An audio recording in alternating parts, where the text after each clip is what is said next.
I'm going to show you the checklist that you absolutely need to follow when buying a used phone, and then I'll show you how the phone swap scam actually works. If you do find a great deal online on something like Facebook Marketplace, here is what you should do. First of all, you want to check that the phone isn't stolen.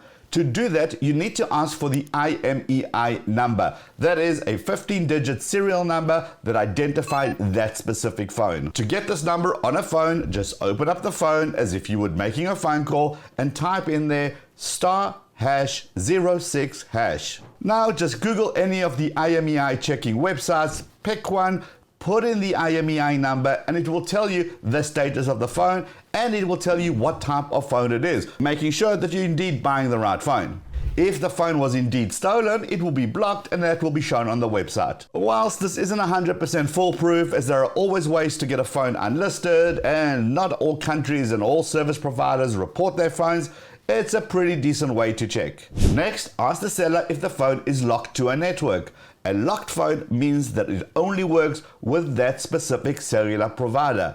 If it is locked to a network that you don't use, then call your cellular provider and ask if that phone with that IMEI number will work. If not, well, there's really no point in buying that device. Ideally, you want an unlocked phone so it can be used with any cellular provider, including the ones that are overseas if you travel and you want to buy a local SIM card. Now, I highly recommend not buying online and rather meeting in person in a safe place like a Starbucks, or even better, a police station. Before you meet up, tell the person that the phone should be fully charged and it should be on that screen after that initial setup screen, because you're going to run a few tests. If they show up with a phone that is dead, walk away. Next, check the phones for obvious damage. Look at things that the online picture didn't really show you, such as glue marks around the edges and any obvious scratches on the screen. Look for damage to the charging port. Bring a power bank and a cable and check if the phone is actually charging. Next, check the battery status. Some phones will tell you the actual health of the battery. A rough rule to follow is that 90% to 100% is good battery, 80 to 90% is an average battery, and anything less than 80%, it means that you're going to be replacing the battery at some point in time, as it's no longer holding the charge for long enough. Put a SIM card into the device to make sure it is registering on the network. If it isn't, walk away. And when it is registered on the network, don't stop there. I like to install a cell phone diagnosing app. Let's be honest, there's only so much we can see on the surface. We want to go deeper into the operating system, but as well as testing the hardware components of the phone. Does the screen work? Can you use things like multi-touch? Does it register the fact that you've touched the phone with multiple fingers? Does Bluetooth work? Does Wi-Fi work? Does a speaker work? Does a flashlight work? Does the proximity work? All of those are critical components which have a direct impact on the way that we use our phones. Google Maps is going to be absolutely terrible if the compass and the GPS don't work. This is just one app, and there are so many out there for both Apple stores and the Google Play Store. Download a few to your device, see which one you like, so that you know which one to use when you meet the seller. Now, if it fails any one of those tests, walk away. The components can be very expensive to fix, and frankly, you don't want to deal with the headaches. Unless, of course, you're getting a really incredible deal and then it's worth it. But in most cases, probably not.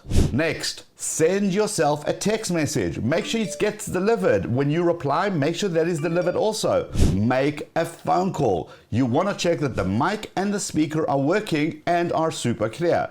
Put the phone on speaker mode and play a YouTube video. Raise the volume, lower the volume. Again, you're checking the basic functionality of the phone.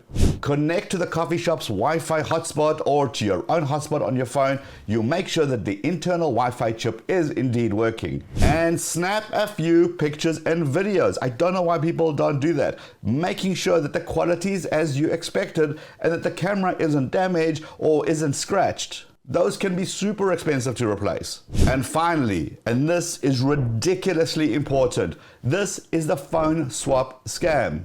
What scammers do is have two phones, the one that they gladly give you to test, and then a dummy phone. Once you are satisfied and ready to make a purchase, whilst you're not looking or when you're distracted counting the money, they will swap the phone that you tested for a broken phone. Do not give the seller the phone back after your test. I actually put a sticker on the phone screen so they can't swap it out. They are so good at doing this, and they do this again and again, that you will not notice. In fact, I swapped out the phones during this video. So, heads up, it can happen that quickly. Now, obviously, I'm not going to let my buddy's little girl get scammed, so I'm going to wrap up this phone and send it over to her. And if you are going to buy anything online, please make sure you don't fall for this online scam. Hit the head down here to subscribe so we can reach that 1 million sub mark. Give the video a thumbs up before you head out. I'll see you in this video, or I'll see you in both. Let's go.